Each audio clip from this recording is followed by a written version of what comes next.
হস্টেলে ছাত্রের রহস্য মৃত্যুতে রণক্ষেত্র। হস্টেল ইনচার্জের মারধরে মৃত্যুর অভিযোগ, আর এরই প্রতিবাদে বেসরকারি স্কুলে ভাঙচুর ঘেরাও। হস্টেলে সপ্তম শ্রেণীর ছাত্রের রহস্য মৃত্যু। পূর্ব মেদিনীপুরের ভগবানপুরে উত্তেজনা, গোপনে থানায় দেহ নিয়ে যাওয়ার অভিযোগ, আর অভিযোগ সিভিক ভলেন্টিয়ারের বিরুদ্ধে।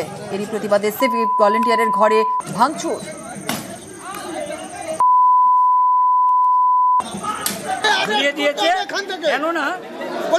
বাচ্চাটা ফাঁসি নিত তাহলে তার গার্ডিয়ানকে খবর দেওয়া হতো এবং সবাই এখানে জানতে পারতো বাচ্চাটাকে সিভিক কেন নিয়ে চলে গেল।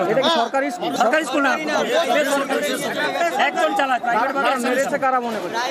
কে মেরেছে? কে মনে হচ্ছে মেরেছে? স্কুলের যে ইনচার্জের যে দুজন, একজন মাস্টার একজন দিদিমণি থাকে, ওদের মধ্যেই মেরেছে।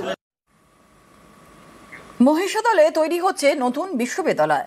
মহাত্মা গান্ধী বিশ্ববিদ্যালয়ের ক্যাম্পাস থেকে চুপি সারে সরিয়ে ফেলা হচ্ছে নির্মাণ সামগ্রী। এমনই চাঞ্চল্যকর অভিযোগ ঠিকাদারের বিরুদ্ধে। এই নিয়ে সাফাই দিয়েছে ঠিকাদার সংস্থা। বিষয়টি খতিয়ে দেখার আশ্বাস দিয়েছেন উপাচার্য।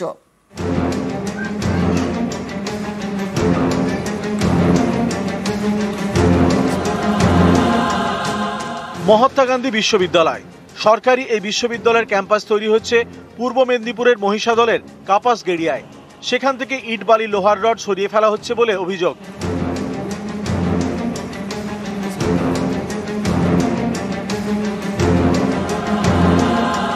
পূর্ব মেদিনীপুর জেলায় নতুন বিশ্ববিদ্যালয় মহাত্মা গান্ধী বিশ্ববিদ্যালয়। নিজস্ব কোনো ক্যাম্পাস নেই, তাই বিশ্ববিদ্যালয়ের পড়াশোনা চলছে মহিষাদল রাজ কলেজে। কাপাস গেড়িয়ায় তৈরি হচ্ছে নতুন ক্যাম্পাস।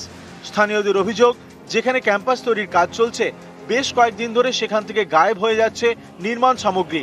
কোথায় যাচ্ছে নির্মাণ সামগ্রী খোঁজ নিতে গিয়ে এলাকার মানুষ দেখেন সেগুলি নাকি সরিয়ে ফেলা হচ্ছে। বাধা দেন তারা, ফলে ইট বালি সরানোর কাজ এখন বন্ধ। অভিযোগ, ঠিকাদার সংস্থায় নাকি সরিয়ে ফেলছে ইট বালি সুরকি। বিশ্ববিদ্যালয়ের কাজ চলছে, ড্রামফার এনে স্টোরেজ মালগুলো ছিল সেই মালগুলো তোলা হচ্ছে। আমরা বললাম এই মালগুলো কোথায় যাচ্ছে? না, এই মালগুলো যে কনস্ট্রাক্টর কাজ করছিল ও নিয়ে যাচ্ছে। আমরা বললাম যে আপনারা এক কাজ করুন, মালটা ওখানে ঢেলে দেন, গাড়িটা বসে যায়, মালগুলো ছেড়ে দিয়ে তৎক্ষণাৎ ওরা পালিয়ে যায়। আর রোড পেয়েছি 13 বেখা থেকে কাপাসিড়া, এই রোডের গাড়ি ফাড়িগুলো মাল মাখানোর জন্য, সেই জন্য গাড়িগুলো বসে যাচ্ছে, সেই জন্য এই ডাস্ট মালটা আমরা নিয়ে যাচ্ছি। এখন কন্ট্রাক্টর বলছে এই মালটা আমি স্ট্যাক করে রেখেছি, বিশ্ববিদ্যালয়ের কাছে তো আমি বহু টাকা পয়সা পাই, আমাকে দিচ্ছে না, তো আমার এই মালটা নিয়ে আমি কাজ করছি।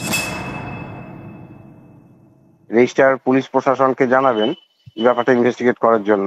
আমাদের কোনো নলেজ নেই, আমি অন্তত উপাচার্য হিসেবে কিছু জানি না যে কোনো মালপত্র নিয়ে যাবে বা কোনো পারমিশন আছে কিনা বা পারমিশন দেওয়া কিচ্ছু দেওয়া হয়নি। গুরুত্ব দিয়ে তো দেখছি এবং খুবই উদ্বেগের বিষয়। প্রশাসনকে এবং ডিস্ট্রিক্ট ম্যাজিস্ট্রেটকে জানাবো।